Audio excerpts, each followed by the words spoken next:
জীবনে ১ম বার এরকম একটা সরস্বতী পুজো কাটালাম। মানে আমি তো ভাবিনি আমার সরস্বতী পুজোটা এরকম যাবে। তো চলো আমি কিভাবে কাটালাম, কি হলো আজকে সবটাই তোমাদের সঙ্গে শেয়ার করব। তো সকাল সকাল স্নান করে মায়ের অঞ্জলি দিতে চলে গেলাম। এবছর আমার মামা বাড়িতে আর পুজো হয়নি, যেহেতু প্রতি বছর মামা বাড়িতে অঞ্জলি দিই। তো এবছর আমাদের পাড়াতে একটা মামা আছে, সেই মামাদের বাড়িতে চলে গেলাম অঞ্জলি দিতে। তো সকাল সকাল উঠে স্নান করে পুজো না দিতে পারলে মনটার ভেতর একটুও ভালো লাগে না।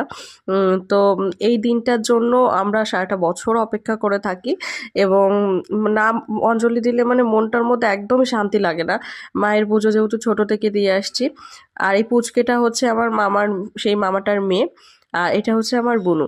তো আমি ওইখান থেকে অঞ্জলি দিয়ে তারপর বাড়ি চলে এলাম। বাড়ি চলে এলে আমাদের মাসি, মানে আমার ছোট মাসি পিঠে করেছিল, সেটা পাঠালো। আমাদের বাড়িতেও পুলি পিঠে ছিল, তো এই পিঠে টিঠেগুলো একটু খেয়ে নিলাম। তো খাওয়া দাওয়ার পর আজকে একটুখানি ভেবেছিলাম যে কোথাও বেরোবো, কিন্তু সেটা যে এই রকম ভাবে মানে হবেই না সেটা তো বুঝতেই পারিনি। তো এই যে আমার মানে লুকটা আর কি, ছবি টবিও তেমন একটা তোলা হয়নি। সেটা আমি বলছি আমার জীবনে কোনোদিনও এরকম যায়নি এই সরস্বতী পুজোটার মতো। আজকে সারাদিন তো আমি শুয়েই ছিলাম, তো তারপরে মা বললো যে চল আমরা একটু ট্যাংরা থেকে ঘুরে আসি, একটু ফুচকা টুচকা খেয়ে আসি। তো ফুচকা টুচকা খেয়ে চলে গেলাম একটা সোনার দোকানে। তো এই পলাটা বাঁধানোটা আমার অনেক দিনই ইচ্ছে তো ছিল, তো ফাইনালি আমি এটা নিয়ে নিলাম। তারপর চলে গেলাম একটা রেস্টুরেন্টে।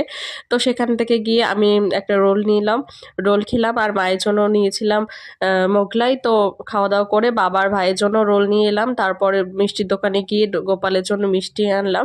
তো এইভাবেই কাটলো আমার সরস্বতী পুজোটা। তোমাদের কেমন কাটলো কমেন্ট করে জানাতে ভুলো না। টাটা।